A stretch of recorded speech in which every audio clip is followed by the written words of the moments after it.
मुंबई शहर में रहने वाली शान्या और निहारिका दोनों सगी बहनें थीं। दोनों एक ही कंपनी में नौकरी करती थीं। उनके माता पिता का देहांत कई साल पहले हो चुका था। तब से उन्हें उनके बड़े भाई ने ही पाला पोसा था। शान्या और निहारिका दोनों ही गोरी थीं और दिखने में बहुत ही सुंदर थीं, इसलिए उन्हें अपने गोरेपन का बड़ा घमंड था। एक रोज ऑफिस से लौटते वक्त, चल ना निहारिका, उस कैफे में चलते हैं, मेरा बड़ा मन हो रहा है कोल्ड कॉफी पीने का। देखना गर्मी भी कितनी है। हाँ गर्मी तो है, तो चल फिर चलते हैं। दोनों उस कैफे में पहुंच जाती हैं जहां वो कोल्ड कॉफी का ऑर्डर देती है। कुछ देर बाद वहां एक काला सा वेटर कॉफी लेकर आता है। मैडम ये रहा आपका ऑर्डर। छी, ये कैसा काला कलूटा लड़का इन कैफे वालों ने रखा हुआ है। मेरा तो सारा मूड ही ऑफ हो गया। सच में यार, ऐसे लड़के किसी कॉफी शॉप में नहीं बल्कि म्युनिसिपल डिपार्टमेंट में कचरा उठाने के लिए होने चाहिए या नाली साफ करने के लिए। क्या काले लोग इंसान नहीं होते? ऊपर वाले ने आपको गोरा बनाया है, इसका मतलब ये नहीं कि आपको अपने रूप पर घमंड होना चाहिए। ये सुनकर दोनों बहनों को गुस्सा आ जाता है और वो कोल्ड कॉफी का गिलास उस लड़के के मुंह पर दे मारती हैं। तू 2 टके का वेटर हमसे बहस करेगा? काला कौवा कहीं का, औकात देखिए तूने अपनी। हमें नहीं पीनी ऐसी जगह कॉफी जहां काले लोग काम करते हो। चल निहारिका। इसी तरह दोनों गोरी बहनों को काले लोगों से बेहद ही नफरत थी। मिहिर उनको अपनी ये आदत सुधारने के लिए अक्सर कहता था, लेकिन वो दोनों उसकी नहीं सुनते थे। एक रोज उनका भाई मिहिर उन दोनों से, निहारिका, शान्या, अब तुम दोनों जवान हो गई हो, अपने पैरों पर खड़ी हो गई हो, तो अब मैं चाहता हूँ कि तुम दोनों के हाथ पीले कर दूं और अपना फर्ज पूरा कर लो। भैया बड़ी जल्दी है आपको हमें यहाँ से भगाने की, लेकिन हम भी आपका पीछा नहीं छोड़ेंगे।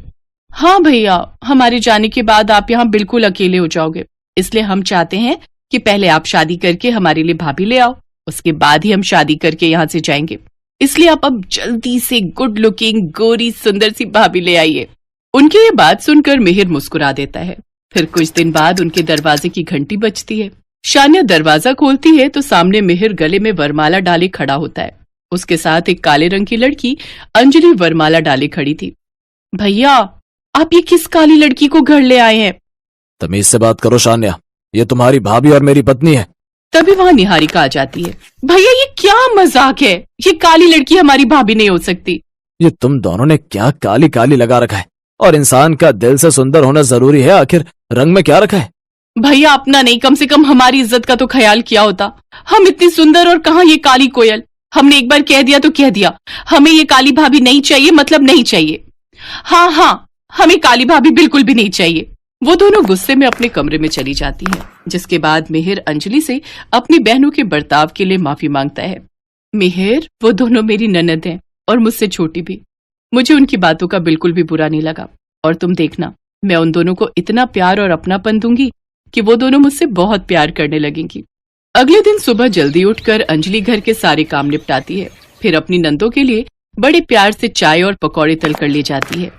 गुड मॉर्निंग मेरी प्यारी प्यारी नंदो, देखो तुम्हारी भाभी तुम्हारे लिए प्याज और पनीर के पकौड़े बनाकर लाई है। लेकिन निहारिका गुस्से में चाय के कप और पकौड़े गिरा देती है। थोड़ी चाय अंजलि के हाथों पर भी गिर जाती है।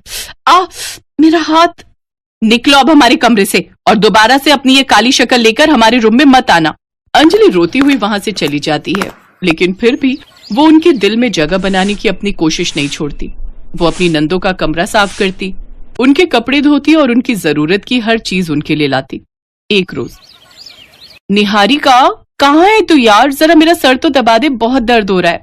निहारिका उस वक्त बाथरूम में होती है और शान्या सोफे पर आंख बंद किए अपने दोनों हाथों से सर को पकड़े हुए बैठी थी। तभी वहां अंजलि आ जाती है और वो शान्या का सर दबाने लगती है। आहा निहारिका, क्या जादू है यार तेरे हाथों में, वाह मजा आ गया, क्या मसाज करती है तू, आहा वाह वाह वाह वाह। तभी निहारिका बाथरूम से बाहर आती है और शान्या पानी पीने के लिए अपनी आंखें खोलती है तो सामने निहारिका को खड़ा पाती है। हैं, तू यहाँ है तो मेरी मसाज। शान्या पीछे पलट कर देखती है, फिर अंजलि को देखते ही वो गुस्से में आ जाती है। ई छी छी, इतनी देर से तुम अपने काले हाथों से मेरा सर दबा रही थी। हे भगवान, अब मुझे नहाना पड़ेगा, वो भी गंगा जल डालकर। कहीं इस कल्लो के छूने से मैं भी कल्लो ना बन जाऊं। यू इडियट, खबरदार जो आज के बाद मुझे हाथ भी लगाए तो। ये कहकर घमंडी ननद जल्दी से नहाने चली जाती है। ऐसे ही कुछ दिन बीतते हैं। एक रोज दोनों बहनें आपस में बातें कर रही होती हैं। हमें कैसे भी करके इस काली भाभी को यहाँ से भगाना होगा। अगर ये यहाँ से चली गई तो फिर हम भैया की शादी किसी भी गोरी लड़की से करवा सकते हैं। वाह क्या आइडिया है सिस्टर। अब वो जानबूझकर गोरी गोरी सुंदर लड़कियों को अपने भाई को पटाने के लिए भेजती। कभी लिफ्ट के बहाने तो कभी मदद के बहाने वो मिहिर से टकरा जाती, लेकिन फिर भी मिहिर उनकी तरफ बिल्कुल भी भाव नहीं देता। हाय हैंडसम, मेरी स्कूटी खराब हो गई है, क्या तुम मुझे आगे तक लिफ्ट दे दोगे? हाँ जरूर, आप तो मेरी बहन जैसी हैं। धत तेरी की, जा नहीं चाहिए तेरी लिफ्ट। इसी तरह वो बार बार नई लड़कियां भेजती, लेकिन उनकी ये स्कीम काम नहीं करती। ओफो, सारी तरकीब फेल हो गई। अब हमारे पास एक ही रास्ता है। वो क्या? जब तक वो कल्लो इस धरती पर रहेगी, भाई उसके अलावा किसी और की तरफ देखेगा भी नहीं, इसलिए उसे सदा सदा के लिए रास्ते से हटाना ही बेहतर होगा। अगले दिन निहारिका और शान्या अंजलि को बहाने से छत पर बुलाती हैं और उसे वहां से धक्का देने ही वाली होती हैं कि तभी वहां मिहिर आ जाता है और अंजलि को बचा लेता है। शर्म नहीं आती तुम्हें? भला उसके काले रंग की वजह से तुम आज उसकी जान लेने पर उतर आई। अगर तुम्हें मेरी काली पत्नी से इतनी ही प्रॉब्लम है ना, तो ठीक है, मैं आज ही इसके साथ ये घर छोड़कर जा रहा हूँ। मैं तुम दोनों की माँ बनकर तुम्हें प्यार देना चाहती थी, लेकिन आज तो तुम दोनों मेरी जान लेने पर ही उतारू हो गई। अगर तुम मुझे मार सकती हो तो कल को अगर मेरा बच्चा काला पैदा हुआ तो तुम तो उसे भी नहीं छोड़ोगी। अब हम यहाँ नहीं रहेंगे मिहिर। फिर दोनों बहनों को अपनी गलती का एहसास हो जाता है और वो अंजलि और मिहिर से माफी मांगती हैं। वो दोनों भी उसे माफ कर देते हैं। उस दिन के बाद से शान्या और निहारिका काले गोरे में भेद करना छोड़ देती।